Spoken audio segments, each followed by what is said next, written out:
John Wayne made almost 200 films. Some became classics, others vanished. And I'm not talking about some cheap B-movies nobody cared about. I'm talking about ambitious films the studios buried, directors disowned, or critics tore apart for reasons that don't always make sense. A historical epic hacked apart by studio execs until its director called it a travesty. A war movie banned from theaters because the British government couldn't handle the truth. Even a lost Howard Hawks Western critics destroyed, forcing the legendary director into retirement. Today, we're digging these forgotten John Wayne movies up again, because it's about time somebody did. Here's one that got completely messed up behind the scenes: The Barbarian and the Geisha. John Wayne stars as Townsend Harris, America's first diplomat sent to Japan back in the 1800s. He arrives in this little town, Shimoda, where the locals basically want nothing to do with him. Cultural clashes, suspicion, tension everywhere. And then Wayne's character meets Okichi, a 17-year-old geisha, and, of course, he falls for her. Wayne was 51 at the time. John Huston directed, and he had a very specific vision. He made it moody, slow, tense, really trying to capture the culture shock. But when Wayne and 20th Century Fox saw Huston's cut, they hated it.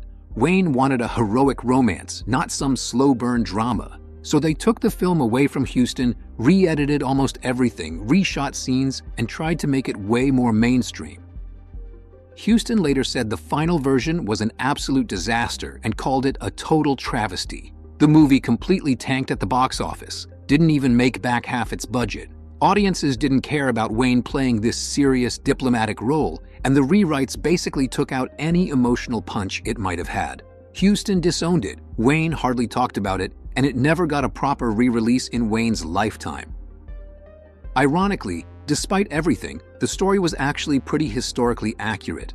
Townsend Harris really did go to Japan and spend months totally isolated before he was finally accepted. And Okichi, the geisha, was a real historical figure, even though the movie exaggerated the romance part.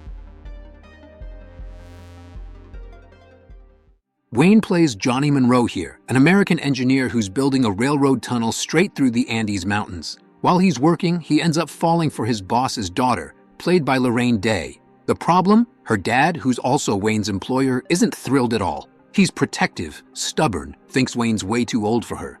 Pretty classic old-school setup. This one was supposed to be huge for RKO, based on a popular novel, originally written with Cary Grant in mind. Grant passed, Wayne stepped in, and it turned into one of RKO's most expensive movies of the decade. Almost $3.5 million in 1947. That's massive. They filmed in Durango, Mexico, standing in for the Andes, and faced constant issues, equipment breakdowns, terrible weather, and building this giant train bridge just to destroy it later. No miniatures, no shortcuts, totally practical effects. The studio panicked. They brought in a new director late. Visions clashed. Nobody was happy. RKO boss Howard Hughes later called it a lumbering dinosaur.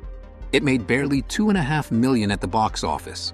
Wayne himself brushed it off later as just a paycheck gig. Today, it's mostly remembered as one of the expensive flops that helped put RKO even deeper into financial trouble. In this one, Wayne plays a pilot during World War II who crash lands his plane way out in the icy wilderness of Canada.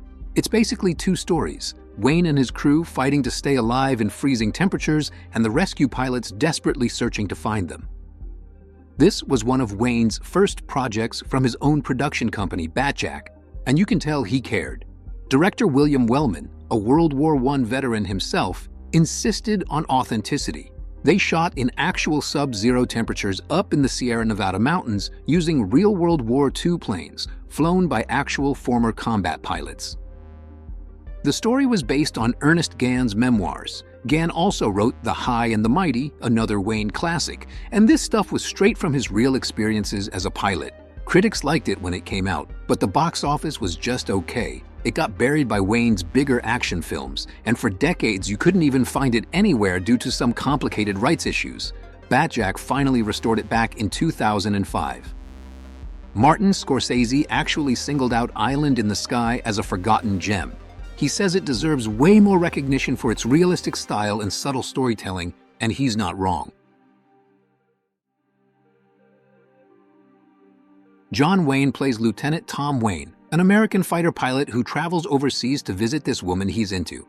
But of course, on the way, he gets dragged into this whole conflict out in the Sahara Desert between the French Legion and some local arms smugglers. He ends up teaming up with legionnaires to survive, fighting off smugglers, trying to uncover who's leaking info to the enemy. Classic setup.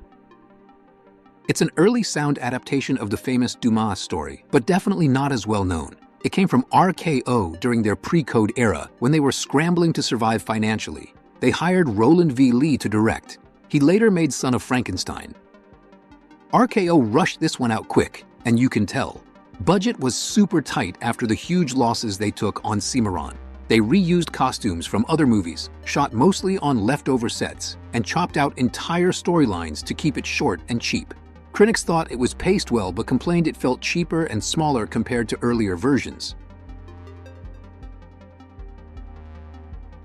Then there's Allegheny Uprising, a John Wayne film you might not even realize exists because it came out right after Stagecoach, which overshadowed pretty much everything. Wayne plays Jim Smith, the leader of this group of colonists in the 1760s America. They're convinced someone's illegally supplying Native Americans with weapons, and Wayne suspects a guy named Ralph Callender. But nobody believes him, especially not the British captain overseeing the area. This movie was actually based on something called Smith's Rebellion, but they changed a ton for the film. Immediately ran into trouble too. British officials were furious about how the movie showed their soldiers as corrupt, racist, brutal. They got it banned in the UK. RKO had to pull it internationally and delay its release in Britain for years. US critics weren't into it either. It only earned about $600,000 domestically.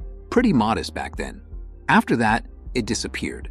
Western historians eventually rediscovered it because it's one of the few frontier movies from before World War II that openly showed anti-British attitudes without going all in on flag-waving patriotism.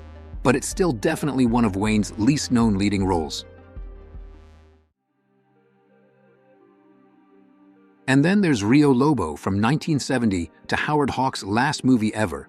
It's basically part 3 in his unofficial trilogy after Rio Bravo and El Dorado, and again it's John Wayne in the lead.